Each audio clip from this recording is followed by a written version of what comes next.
One of the biggest reasons Aussies say they're not ready to buy an EV is because they don't think it's going to be able to go the distance. Realistically, you do about 33 kilometers a day commuting, and an average EV can do between 300 and 500 kilometers. But for the 1% of the year that you decide to hop in the car and see your family for Christmas, you're a bit more worried. Is it going to make the distance? What's the charging infrastructure like? Are they actually going to be operational? So that's what I'm putting to the test, starting off in northwest Melbourne and driving all the way up to Canberra to see my family, which is about 670 kilometers away. It usually takes me about 6.5 to 7 hours with a half-hour stop in between, and I can get there on a full tank of fuel with a few extra kilometers. So can this car take me there in a similar amount of time and hopefully without the stress? For the challenge, I'm in a Kia EV5 Earth all-wheel drive long range. It can do, according to Kia, about 550 kilometers when you're driving in the city. Obviously, when you're driving on a highway and you're not braking and recuperating that energy,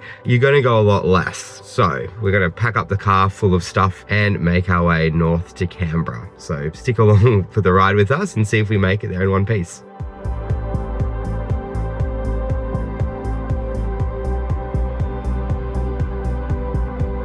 Alright, so far we're down to 81%. We've been driving for 56 minutes and we've only hit Broadford, which is just north of Melbourne.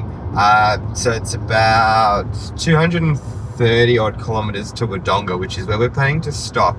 And the car says 384. So are we going to make it to Wodonga? Hopefully. It's interesting how far the battery goes down, especially as a percentage, because in your regular car you don't have percentage for fuel, you just have the little gauge. So maybe this is a bit of a mind game. Percentage, cars in eco mode, the air conditioner's turned off, trying to not use the power, but it just keeps going down. So far though, the traffic's been very steady, which is probably not in our favor. You kind of want traffic to slow you down so you can get some regen. Very much built for the city and not the freeway. But there's a Tesla zooming past, so he's obviously very confident that he'll get a charger. So good luck to him.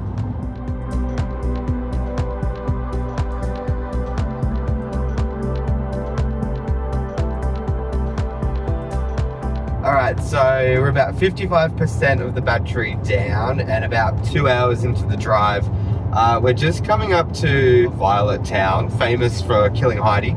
So the car says we've got about 260 kilometers to go until flat, and it's about 122 kilometers to our charge in Wodonga. That gives you enough leeway, about half there, so that's pretty good. The traffic is picking up, which I would have thought would have been good because the car would have slowed down and we would have got some traction, but no, it's just a battle to not be behind everyone else because you're sitting at 110 and everybody else seems to be going a lot faster, and like this MG cutting you off a lot earlier than you'd hope somebody would on a freeway. The air conditioner is still off, which is not great because these windows are not tinted. Recommendation to anyone buying an EV, or if you're a brand selling an EV, please, for the love of God, just tint the front windows. But it is a pretty nice drive. Like, Kia has engineered this car for Australian roads, and because our roads are absolutely terrible, especially the freeway, we've had to put a microphone on because it's very loud. Like, there's no engine noise, but there's a lot of road noise coming through. It's not horrible, but it's not ideal. Hopefully by midday we'll be able to get a charge spot so we can, you know, get this car back up to 100%. It's a 150 kilowatt charger we're hoping to get. So if this car gets down to about 20%, which is, from my bad calculations, what it should be at, we might be able to get it fully charged within 40 minutes. So fingers crossed everything goes to plan. The weather's still pretty nice. It's 19 degrees, which is probably optimal electric car driving weather. If it was any hotter, you'd be burning through the battery a lot quicker. And apparently if it colder, it would be as well, because it would need to warm itself up. So let's keep going, and hopefully in about an hour and 7 minutes time we'll be charging up.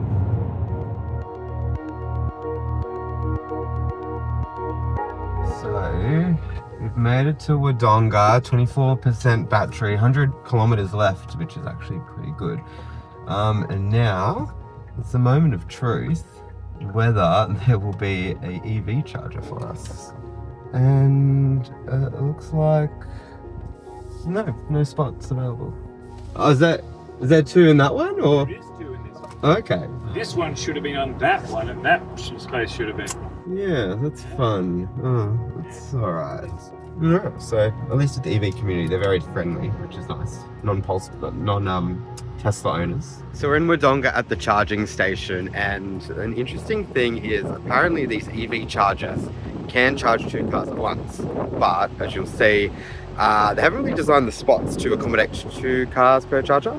So there's our car, and then there's this charger, but where else do you park? No, can't park there, can't park there. Alright, very clever. If you're going to build the infrastructure, build it right.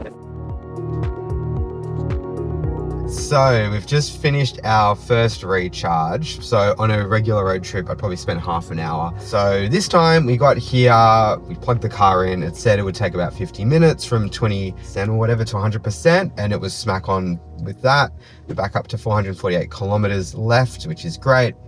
The funny thing is, we went into Oporto and it probably took nearly half an hour to get our food. So I guess if you're going, oh, I don't want to stop because it's going to take forever, well, there's a chance your fast food isn't going to be that fast. So that hour that we spent here wasn't actually that bad in the end. Roughly, according to the maps, we should be getting to Canberra around 4:35 o'clock. So at the moment, we seem to be pretty much on schedule of if we were driving a petrol car. So it'll be interesting to see whether this 336 kilometers that it takes to get to Canberra is still less than the amount of kilometers this car allegedly can go. So let's go.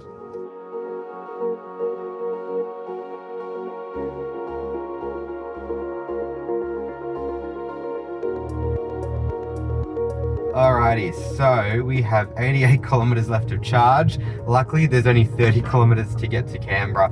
We're just approaching Murrumbateman, which is the last little town before Canberra, and also our last opportunity to charge if we need.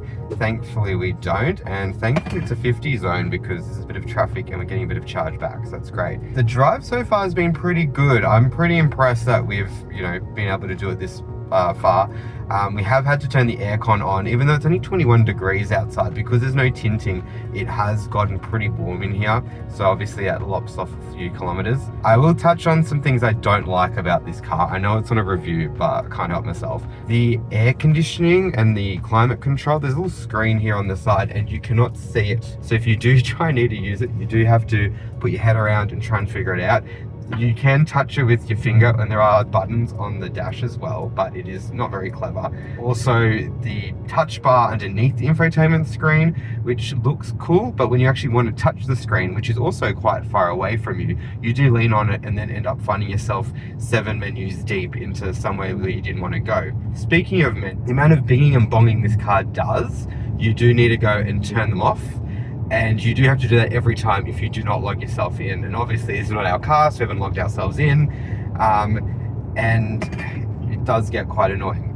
Also, this really weird center console thing, which isn't a bin. It's like a weird love seat. I don't know what it was supposed to be for. You go to the drive-in, you snuggle with your lover. I don't know. It seems really impractical. I would have loved a glove box because we have so much crap in here that we don't know what to do with, and bottles rolling around underneath this plastic container area, which I guess for some people is great to live with a car like this, especially when you have mints and tissues and wires and cords. You kind of want to hide them. You don't want to just shove them in a cubby that anybody can stick their head in and have a look at.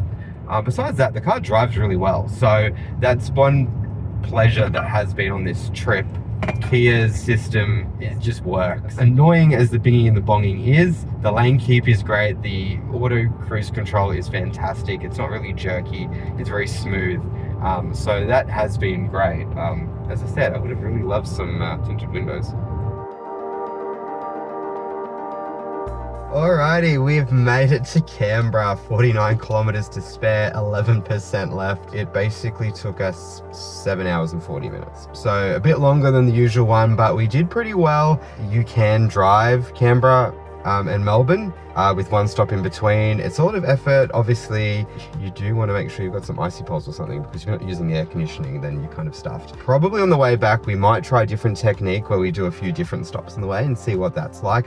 Definitely when we stopped at the servo to fill up and chatting to a few other people there, that seemed to be what they were doing. They also had pets, so having an EV and a pet seemed to go hand in hand. Anyway, thanks for coming along for the ride. And if you want to watch any of our other videos, just click the links here and here and subscribe to Car Sales.